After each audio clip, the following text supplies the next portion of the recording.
Hello, lovely people of the world. Magandang araw sa inyong lahat. 안녕하세요, 여러분. Ahlan wa sahlan. This is Justin. Sarah.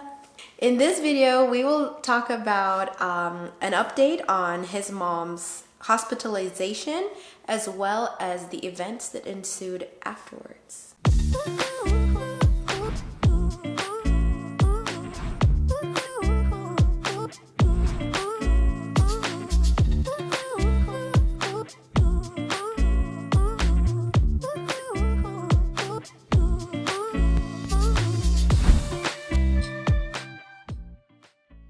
On Friday afternoon at around noon, about 1 week after mom got admitted to hospital for a stroke, I got a call from my sister.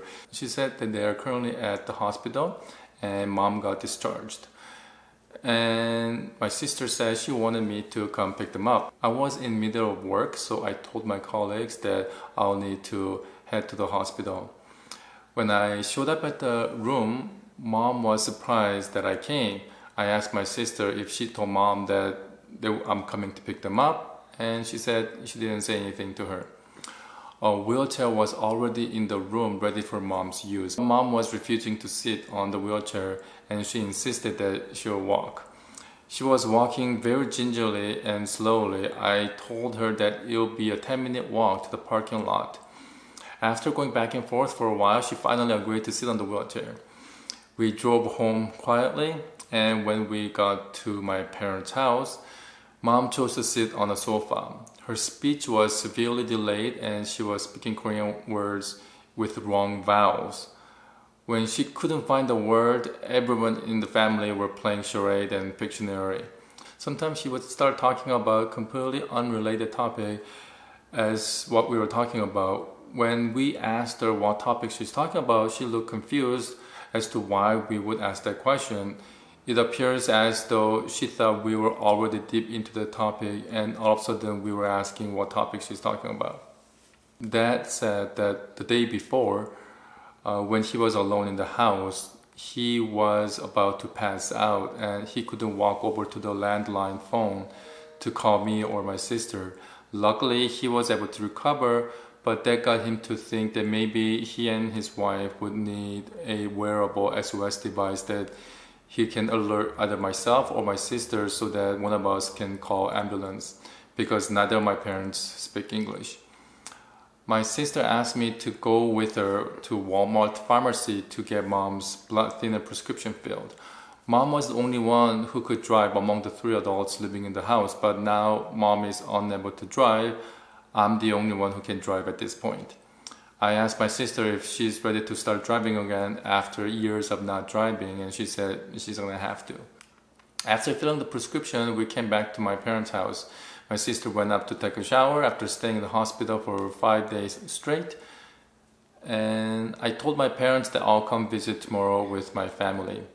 Dad asked what time, and I said around 2 o'clock in the afternoon, and mom and dad agreed. We exchanged our goodbyes and I went home. When 2 o'clock came around, we all showed up at their house. That's right, you guys. You heard it right. We all showed up. Him, me, Sabrina, Chanel, and baby Jaden. And mom was all dressed up like she's going to a Sunday church. I haven't seen her dressed up like that in over a decade. So I wouldn't know how his mom normally dresses because the first time I've ever met her in person was she was wearing a hospital gown. He claims that it wasn't just his mom who was in her best clothes. It was also his sister, right? Mm-hmm. And your brother. Your sister and your dad also dressed up. Wow. I honestly didn't think I would ever see the day when I would ever step foot into his parents' home. So that was a lot of anxiety, a lot of nervousness, and also I was on guard. I had my top guard on because I was like, just in case they decided, they changed their mind. They're like, no, actually, your wife can't enter our home. She never has, and she's not part of the family, and we're home now, so we don't really need your help. I was afraid that all that would ensue. So I was like, asking him during the car ride, are you sure I can come in? Like, maybe you need to go in first to check in with them, see where their mind is at. And he's like, no, we're going in there together. And he was like, If they won't let us in, then what was it? No, I had a feeling they're gonna let us in. They're not gonna put up a fight because you came over to hospital almost every day to bring food. Okay. So maybe it was just all in my head. I was like, oh my goodness, they're gonna change your mind, and they're like, nope, she wasn't even allowed to see us at the hospital, but it was a public place, so we didn't want to make a scene. I honestly thought that was what was gonna happen. I was surprised. Your dad greeted us at the door. I was the last one to enter. So I really was like, they probably don't want me here. So, Justin came in, and then the girls, and he started helping them take off their shoes, and I was just standing there with baby, and then his dad was like telling me to come in. So I was like, oh my gosh, okay. And I entered. Yeah. It happened. And we all sat around in their living room on the sofa. So his mom so as I entered the front door, his sister just came downstairs to greet us. And mom was nowhere in sight, his mom. So I was like wondering, like, okay, where is she? Is she okay? And then, his dad and sister started walking towards their living room as if to tell us, like, okay, follow us. And that's when I saw his mom sitting there, really nice and pretty, in her lovely dress. She was just sitting there. And yeah, she seemed like she was expecting us. She was just sitting there. She had a neutral look on her face. It lit up when she saw the girls, like, sort of like jumping in and all that. And also, yeah, I had no choice. When I say that, what I mean is everyone took their seats and nobody was sitting next to his mom. And there was no other seat left for me. Thank you so much, honey. You're welcome. He just sat down on the opposite sofa with the girls. And I was like, with Jaden. And I'm like, And there was nowhere else for me to sit except for like the floor or directly beside his mom. So I was like, okay, I guess I'm sitting here. And I was holding on to Jaden for dear life, like, help me, rescue me. So I finally sat down beside her, and then I looked at Justin funny. I was like, I said, you're doing great. He was giving me encouragement. He's like, doing great. I was like, oh. So yeah, it was weird because we were literally sitting like maybe not this close, but like that close to each other. And I kept playing with Jaden, and then his sister was asking to hold Jaden, so I gave Jaden to his sister, and I was like, So basically, the entire encounter, first of all, it's very surreal. I felt like I was in a bit of a dream-like state. I couldn't fathom or process that this was actually happening and that this was a milestone experience in our family's lives.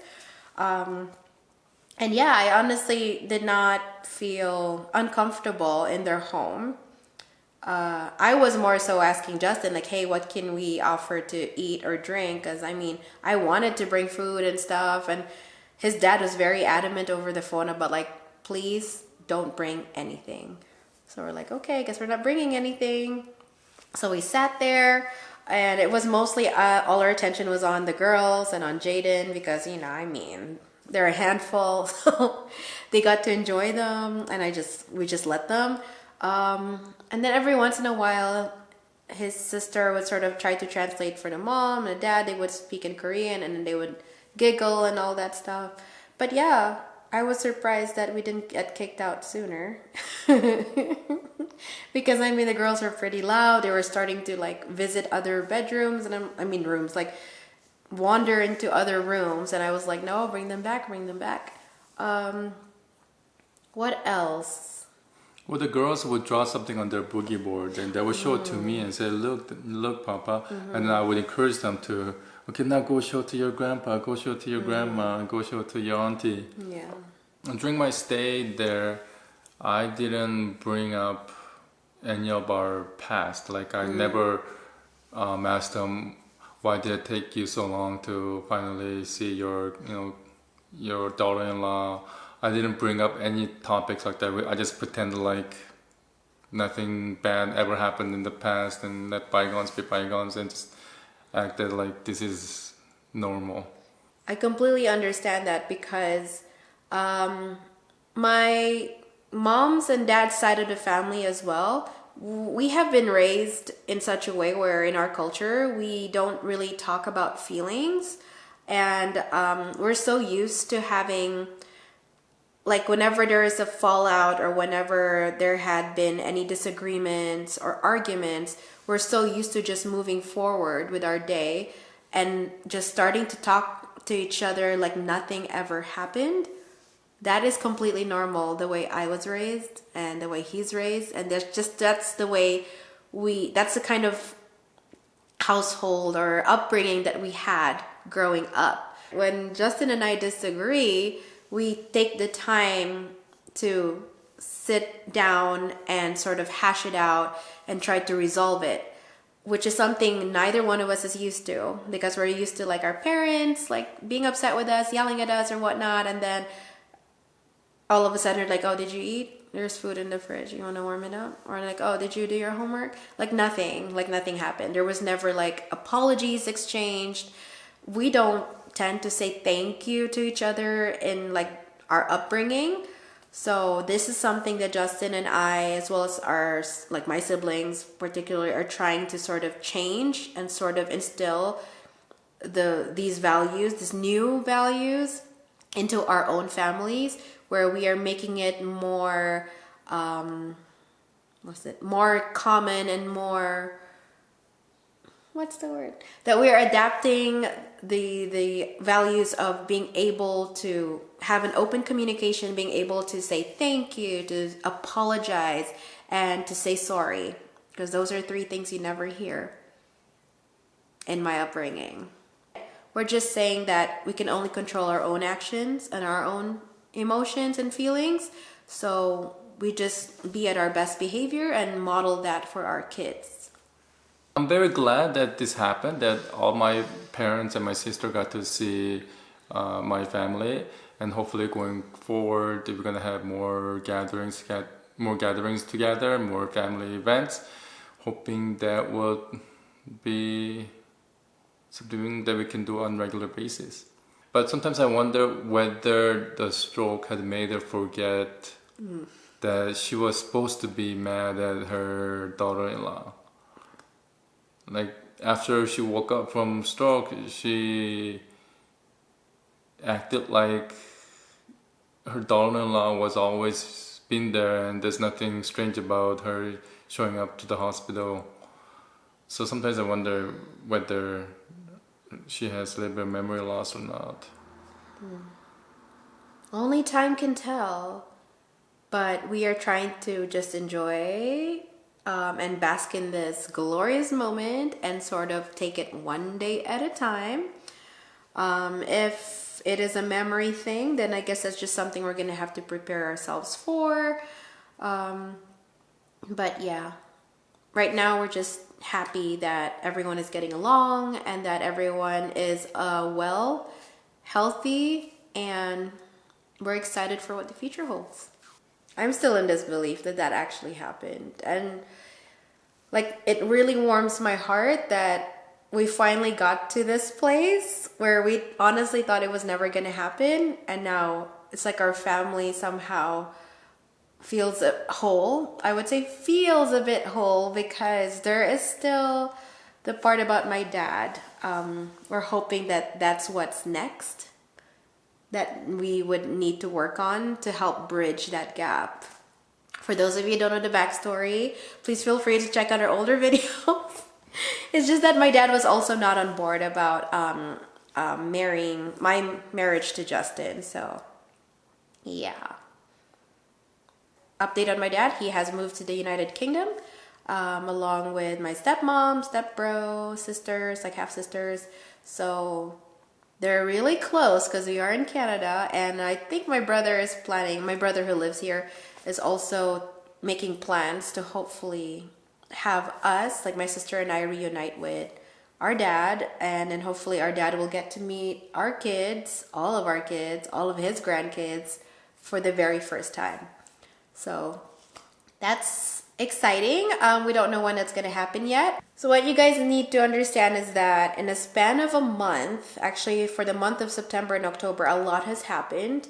So aside from like this milestone moment, precious, priceless moment of the coming together of his parents and our family, allowing me to enter their home, inviting me to have a seat and have a conversation with them. A lot more has happened after that as well, and we will share it with you in hopefully the next video. It's also very big thank you to all of our supporters out there and our positive, enthusiastic, loving viewers out there that have shared your support, that have shared the same enthusiasm as I have. And I know it isn't easy. It has not been an easy feat for any of us, especially those of you who have been following our channel from day one. You all know how difficult it had been in the past when it comes to his parent, well, his mom particularly, and also her not accepting of our marriage. So this was a huge leap. And yeah, I'm just very happy that we finally got here. Also, and I completely understand that there's a lot of you that are not on board and actually feel like maybe she didn't deserve for us to be in her lives. But we just want peace. We just want our family to be together, our families to get along. Everything we're doing is for the sake of our kids. We want our kids, we want to give them the very best chance at having a positive relationship with all the members of their family, whether the family is accepting of us or not. We still want to give them the very best chance. And then yeah, that way we could at least tell them one day that we did try our best. And sometimes it works out and sometimes it doesn't. And that's all for today's video. Thanks to everyone for watching. We love you, Lovewood Standers. Thank you so much for subscribing to our channel. To all our new viewers and subscribers out there, thank you, thank you, thank you. It means the whole world to us that you guys found our story interesting enough to follow along in our journey. And yeah, we will do our best to keep you guys updated. Thank you for being so patient with us while we're dealing with a lot of things. Our lives are just completely busy, and we will keep you updated as quickly as we can. Just thank you so much for all the support, all the love, all your thoughts, words of encouragement, all your prayers. Thank you so much, you guys. Mwah! We love you. Boop.